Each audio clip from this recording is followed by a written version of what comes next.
Welcome to my first tutorial. So excited. I am going to show you how to start a watercolor painting. Watercolors are painted on paper. So what happens when you get water on paper? It does this, right? You ever spill coffee on a notebook? Yeah, the pages are ruined. So how do you paint water on paper and not have it get all ripply? The secret is stretching the watercolor paper. So that's what I'm going to show you what we're going to do. We start with a full sheet of paper, which is 22 by 30 inches. So we're going to fold it and tear it. I don't cut my paper, I tear it. Keeps the nice beveled edges here, nice torn edges. And once we get the size we want, then I'll show you how we stretch it.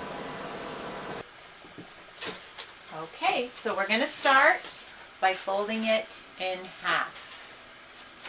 Fold 30 inches, folding it in half this way, so we will then have a 15 by 22. So I fold it, match the edges, and then push down hard. And then you get a ruler or a knife or something and really flatten these edges out before you tear it. Okay, let's do a knife. Okay, just a table knife.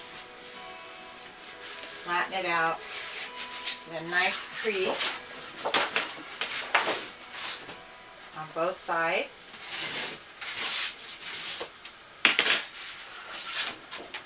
And you very carefully tear it. Tear the paper. And it tears pretty easily once you've creased it. Okay, so I'm going to do that one more time till I get closer to my size. Okay, so now I have 11 by 15. I'm going for a 9 by 12. So this gives me plenty of room to work.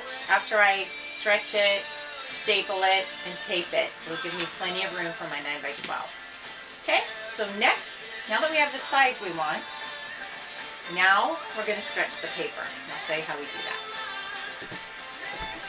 Okay, now we're going to stretch the watercolor paper.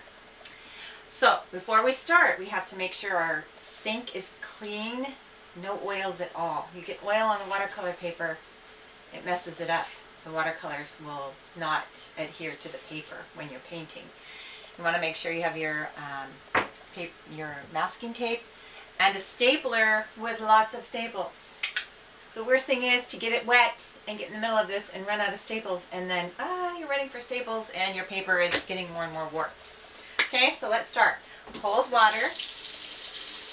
Have my paper, and I'm just going to rock it back and forth. Get it nice and wet on one side. Nice and wet on the other side. You hear all these theories, you need to soak it, you need to use warm water, blah, blah, blah. I just use cold water, get it wet. I don't need to soak it for very long. Let most of the water drip off. Make sure that if you do have any imprints, like this says arches, that it's correct. You don't want it backwards. It just doesn't look so great when you're on your painting. Okay, so we're going to lay it down and we're going to start stapling. Now the best is to start right in the middle on one side, and you're going to go back and forth on this side, get it over here and over here. Now notice I'm not doing anything with the paper. I'm not stretching it. I'm not manipulating it. I'm letting it do its own thing. So now I have these 4 middles done. I'm going to do the edges. And you need to work pretty fast. You don't want to take too much time. Okay, I've got my 4 edges. Now I'm going to go maybe with a 9 by 12 inches. I'm probably going to do 2 staples in between all of these. So 1, 2, 1, 2, 1, 2, and all the way around. Now if it starts rippling and getting bulky, don't worry about it. Just go ahead and keep doing the staples. And then as it dries, it stretches itself. So you're not really doing any stretching. You're just preparing it, getting it wet, and then now we just let it dry, and we'll come back and put the masking tape on to give us some nice clean edges while we're painting. You can use a blow dryer now if you're in a hurry, or you can just stand it up and let it dry on its own. Easy breezy. So you might be wondering what I'm stapling it on. It's not regular foam board. This, you can get certain boards, a foam core type board like this, or a soft wood board, and as far as I know, you can only get them through Art Supply or on Amazon or Michaels. I don't even know if Michaels carries them, but they're artist watercolor boards for stretching paper is what it is.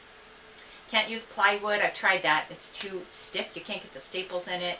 It needs to be something that's soft enough to get the staples in, but sturdy enough that it can take some stretching on the papers without warping. Okay, so you can see I have the staples about 1/2 inch all the way around the edge, and you see how ripply the paper's getting, but that's okay. As it dries, it'll stretch. There's my embossment of the Arches watercolor, Winsor Newton, any of the papers that you get on the bottom right of the large 20 by 30, it'll have this, and that's okay. It's kind of cool. People don't mind it. But the other pieces that came off of this won't have it. They'll be completely clean. All right, good deal. Okay, so now that our paper is dry and nice and tight, this is when I put some masking tape along the edges to cover up the staples and to give myself a nice clean edge. And then when the client, I give the client plenty of room to frame it, to put the mats on it. So this will probably, for a 9 by 12, it'll probably be 10 by 13 or 14. So they'll have plenty of room to move it around for the framing. I don't want to make it too tight, because then they can mat it whatever way they want with a standard mat, a 9 by 12 mat.